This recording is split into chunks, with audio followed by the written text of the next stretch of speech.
Plus d'un an est passé depuis la disparition de Delphine Jubilar dans la nuit du 15 au 16 décembre 2020, alors que son mari, Sédic, a été mis en examen pour homicide volontaire.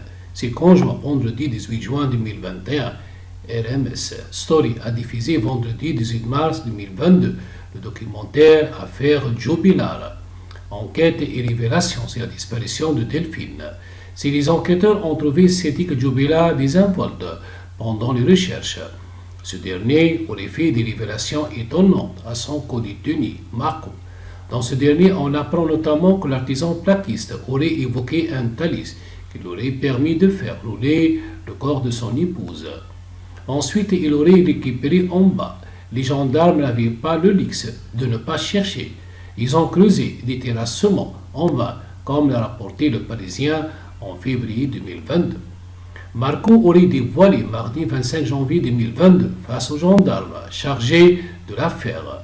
Sédic m'a dit qu'il avait enterré l'autre en parlant de sa femme, mais qu'elle n'était pas enterrée profond. Cela l'a inquiété que son corps puisse être découvert à l'approche de l'hiver.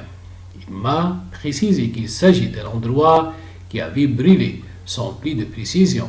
Il m'a expliqué qu'il s'agissait d'une forêt qui avait déjà brûlé. Sédic Jubilar, Marco fait partie des personnes qui m'ont mardi 11 janvier 2022. Séverine, la compagne de Sédic Jubilar, avait assuré au micro de BFM TV que si le père de 2 enfants lui avait parlé de cette fameuse ferme, elle ne s'y était pas rendue avec Marco, qui assurait être prêt à tout pour aider les enquêtes. Quand j'ai vu le détenu, je lui ai dit « Va voir, mais ça m'étonnerait que tu trouves Delphine. Je pense que Sédic te prend pour un con. » Voilà ce que je lui ai dit.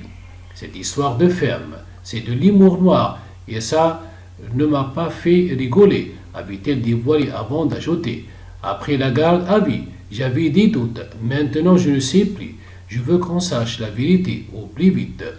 Dans une lettre écrite à Séverine, dévoilée par la Dépêche, jeudi 20 janvier 2022, Sédic Jubilar avait partagé. Marco fait partie des personnes qui m'ont visé à tous les deux avant avec de faux témoignages. Voilà pourquoi tu as été en garde à vie.